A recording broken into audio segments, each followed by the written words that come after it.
Okay, let's dive into this. Today we're looking at something I think many of us might recognize, maybe even laugh a bit about. It's that whole journey of a brilliant business idea, From that first flash of inspiration to, well, whatever comes next. We're drawing on some really interesting source material today, specifically bits from something called Imaginary Businesses of Kerala.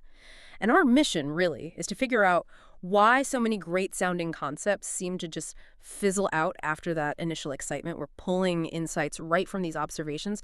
Maybe, just maybe, you've had one of these grand ideas yourself or know someone who has. Oh, definitely. And what jumps out immediately from these sources is just the sheer number of ideas. It's not a lack of creativity, that's for sure. Yeah. You see everything from pretty standard things like planning a biryani stall or maybe a juice center, all the way to, these big dreams of luxury clothing lines.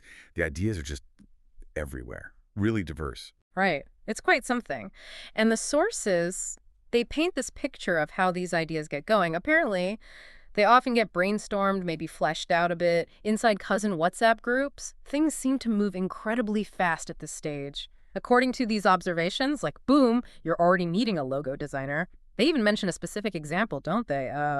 Cool Kerala swag. Yeah, cool Kerala swag. That's it. Which is, that's a step, isn't it? Committing to the brand name, at least visually. But then, the obvious question comes up. Yeah. Who's actually paying for all this? And the sources have this sort of humorous, maybe quite insightful take on it.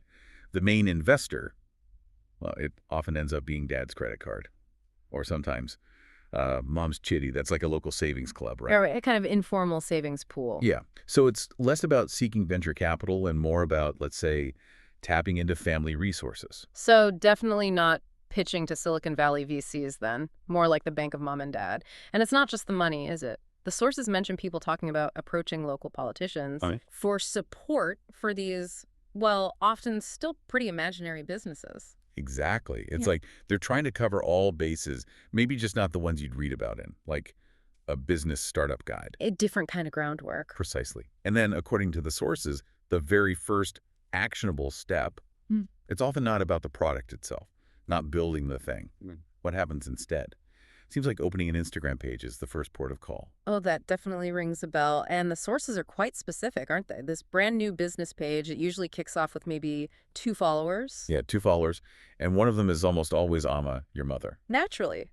And the content, pure hype, right? Totally. It's all launching Soonifor. Those fire emojis are key. Yes.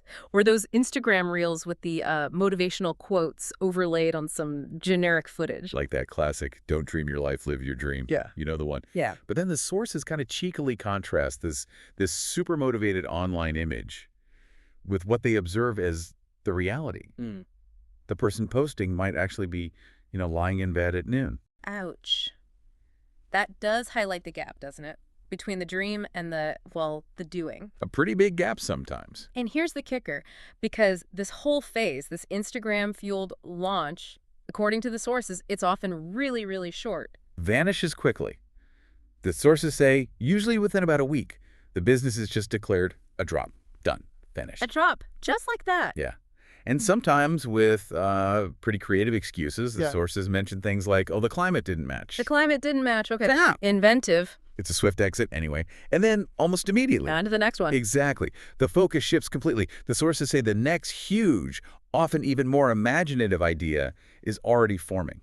We're talking about concepts like, NFT cows was one example given. NFT cows. Seriously. Or air-conditioned banana chips. The ideas get pretty wild. Wow. Air-conditioned banana chips. Okay.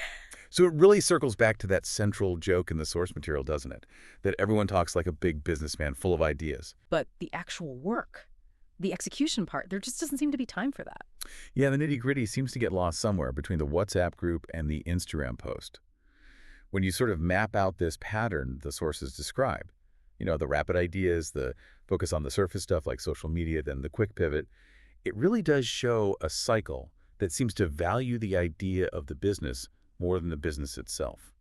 The potential over the practical stuff. So, okay, let's wrap this up. Thinking about this whole pattern, these huge ideas clashing with the reality of making them happen, especially seeing those wild jumps, like from a clothing line one week to, NFT cows the next. Here's a thought for you, drawing straight from these sources. If the excitement shifts so quickly to the next big thing, Could it be that the real product here isn't the clothing or the cows or the chips?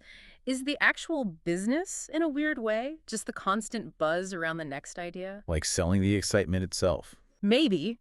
Could the value actually be in the motivation, the dream of the next venture?